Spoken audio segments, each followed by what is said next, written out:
അമൃതേ വെള്ളം കുടിച്ചോണ്ടിരിക്കുക. എന്റെ മോനെ വെള്ളം കുടിക്കുന്നതിന് മുമ്പ് ഞാൻ പറഞ്ഞെ, ഞാൻ എമ്പുരാൻ പോയി കണ്ടു.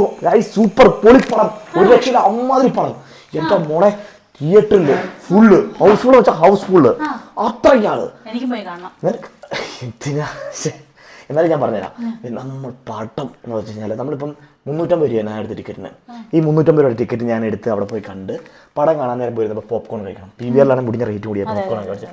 വെള്ളത്തിനൊക്കെ ഭയങ്കര റേറ്റ് ഒക്കെയാണ്. അപ്പോൾ അതുകൊണ്ട് പടം കാണാൻ പോയിരുന്ന ഇൻ്റർവെൽ ഇപ്പോൾ എനിക്ക് എന്തായാലും ദാഹം വരും, അല്ലെങ്കിൽ എന്തെങ്കിലും കഴിക്കാൻ പറ്റും. ഞാൻ മേടിച്ച് കഴിച്ചു. മൊത്തത്തിൽ ഒരു 600 രൂപയുടെ സംഭവം, 350 മറ്റെല്ലാം ചേർത്ത് 600 രൂപയുടെ സംഭവം. പിന്നെ ഇവിടുന്ന് പെട്രോൾ ചാടാൻ വരെ പോകണം. ഇത്രയും ചിലവാണ്. മൊത്തത്തിൽ 1000 രൂപ പരിപാടി ഞാൻ എമ്പുരാൻ പോയി കണ്ടത്. കാശൊന്നും ഞാൻ നോക്കിയില്ല, കാരണം ലാലേട്ടൻ്റെ പടമാണ്. രാജുവേട്ടൻ ചെയ്ത ലാലേട്ടൻ്റെ പടമാണ്. കാശ് നോക്കേണ്ട ആവശ്യമുണ്ടോ നമുക്ക്? ഒരു നമ്മൾ ഉറപ്പായിട്ട് പോയി കണ്ടിരിക്കും. എന്നിട്ട് നിന്റെ ഒരു 50 രൂപ എടുക്കാണോ? ഉണ്ട്. അപ്പൊ പിന്നെ അത് പറയാം. നമുക്ക് ഈ പടത്തിന്റെ ഒരു പ്രത്യേകത എന്ന് വെച്ച് കഴിഞ്ഞാൽ, നമ്മുടെ സ്റ്റാർട്ടിങ്ങിൽ ഇങ്ങനെ പടത്തിന്റെ പേരൊക്കെ എഴുതി കാണിക്കുന്ന സമയത്ത് എമ്പുരാൻ എഴുതി കാണിക്കുന്ന സ്റ്റൈലുണ്ട്.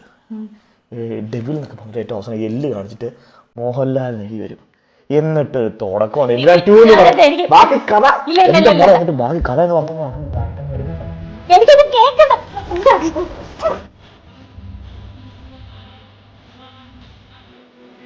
സ്റ്റീഫൻ നമ്മൾ ഉദ്ദേശിച്ച ആളല്ല സാർ.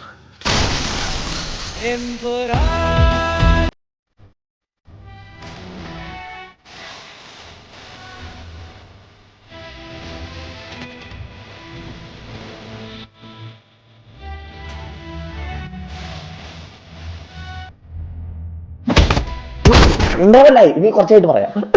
എന്നിട്ട് ചെയ്ത പാപങ്ങൾക്കല്ലേ ഫാദർ കുമ്പസാരിക്കാൻ പറ്റൂ, ചെയ്യാൻ പോകുന്ന പാപങ്ങൾക്ക് പറ്റില്ലല്ലോ.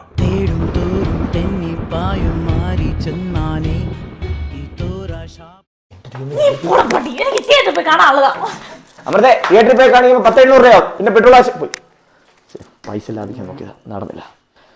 ഇമ്പുരാൻ തിയേറ്ററിൽ പോയി കാണുന്നതന്നെ നല്ലത് കേട്ടോ, അമ്മാരി പടവാ.